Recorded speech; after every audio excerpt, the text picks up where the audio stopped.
All right, this is the second part of the lines and angles video. So the the most of the exercises will be about the concept on vertical angles and corresponding angles. So let me just go back and make sure that I show you one at a time. A vertical angle will be when two lines intersect, forming four angles. You can imagine, doesn't matter which direction or how big the angles are. Um, a vertical angle would be the one that is opposite to the other. And the interesting thing about those angles is that would be the same measurement. They would be equal. So, for example, in here, I draw two lines and it's forming four of these angles, angle A, B, C, and D. As you can see, the ones that are opposite to each other, A and C, in red, will measure the same thing, while the other two expressed in green or shown in green here will also be the same measurement. So in other words, we can say that angle A is the same as angle C, and angle B measures the same as angle D. So if they give you one angle, they could ask you the value of the other three. And if you know this concept, what a vertical angle is, it would be a very easy problem to solve. The other one is a corresponding angle. Corresponding angles would be these angles that will be that will form or that are the same relative to another line. For example, in this case, and it will always be like this, you're gonna have two lines that are parallel. Um, sorry, two lines that are parallel. So think train tracks. These two lines, and then those parallel lines are cut by what's called a transversal line. So transversal just means that it's cutting across. It doesn't matter which direction.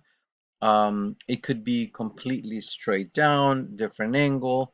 The parallel lines could be like this and the transversal could be like this. It doesn't matter which direction they go as long as you have two parallels and one cutting across. So what you're going to have here is that similar to vertical angles, you're going to have corresponding angles, meaning the ones that correspond relative to each other. For example, I'm going to draw this one. This angle here would correspond to this other one because the lines are parallel, so they would measure the same thing. By what we discussed before, vertical angles, we know that this is vertical to this and this is vertical to this, so these four angles would measure the same thing. Now we know that also these angles will measure the same, right? Because, so I'm drawing them in red here. And so you can see that out of these 8 angles, you only have two two measurements.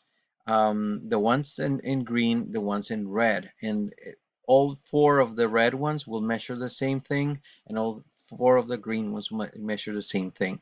It doesn't matter which direction they are, it will always measure the same thing. So with those concepts, let's just do some practice.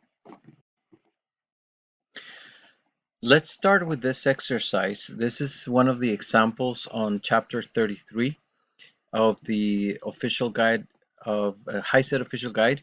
And look, in this diagram, they're giving you two lines that cross each other when uh, they they are forming four angles, angle J, K, L, and M. And notice that they're giving us angle J, so that's 37.5. So with that angle, let's read the question. It says, what is the measure of angle K? So meaning this one here. So as you can see from the concepts that we just reviewed, we know that this is a straight line. So if you have a straight line like so, from here to here should measure 180, correct? And so if you have one line here, and this line is 37.5, forming this angle 37.5, then the 180 should, or the other angle, this angle, from here to here, should measure 180 minus 37.5. If you do that on your calculator, you'll get 180 minus 37.5, 142.5. And so that would be your answer. Very easy if you know this concept that the line is 180. Let's look at another one. We're not going to do all of them because we haven't, we're just focusing on lines and angles right now. When they're saying here, what is the complement of a 75-degree angle? So we know that complementary angles are the ones that measure together measure 90 degrees. 90 degrees. Therefore, if one angle, I'm going to draw it so you can see it. If we have two lines here, and then we have one that is 75 degrees, so this is 75. What is the difference to 90? So that complements to 90, meaning 90 minus 75. And so hopefully you see this. This would be 15 degrees. So I would go with answer A. See how easy it is? Remember, supplementary would be if they measure 180. Okay. Next one is the measurement of angle Y is 60 degrees. If angle Z and angle Y are vertical angles, what is the measure of Z? So they're giving us, sorry, here, uh, they're giving us, they're saying they're vertical, right? So that means opposite to each other. Z and Y are vertical angles. So this would be Z, this would be Y. And they're saying that the measure of Y is 60 degrees. Now, what are they asking us? The measure of Z. So we know that if they're vertical, if Y is 60 degrees, then Z also has to be 60 degrees. So by definition, if you have your flashcards, you'll know what a vertical angle mean, and it will be very, very, very easy. This is just like another language. Look at the illustration, which contains two parallel lines.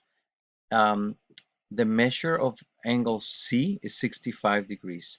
So let's look at C. Notice this is the train tracks, parallel lines. This is the transversal line, right? This one. So angle C is 65. So I know that all of these angles would be 65, the corresponding and the opposite angles. So let's look at the question. It says, which is true? Angle D is 65 degrees. Is that true? Look, 65. So angle D is 65 degrees. That's not true. That is not true. Angle H is 65. Where's angle H? Is here. That's not true either. Let's look at angle J. J is here. Nope. Oh, maybe this is true. This is 115. So we know that angle D, H, and J, and E, all of these will measure the same thing, right? How much will they measure? Remember, if we have one line, so I'm gonna just make a zoom here of this. This is the transversal line. This is the parallel. This is the other parallel. So we know that this is 65. How much would it be for the rest from here to here? So I know that the total is 180, right? So from I'll draw it in a different color. So I'm gonna do red is the whole thing is the red 180. If the blue is 65, how much would it be the green? So it would be 180 minus the blue, and the result would be 115. So the green part is 115. And that means that all of these angles, D, angle D, H, E, and J, they're all equal 115. So this one is true. Remember, K would also be 65 and E would also be 115. It's not 125. So again, if you know the words, if you know the concepts, these exercises become super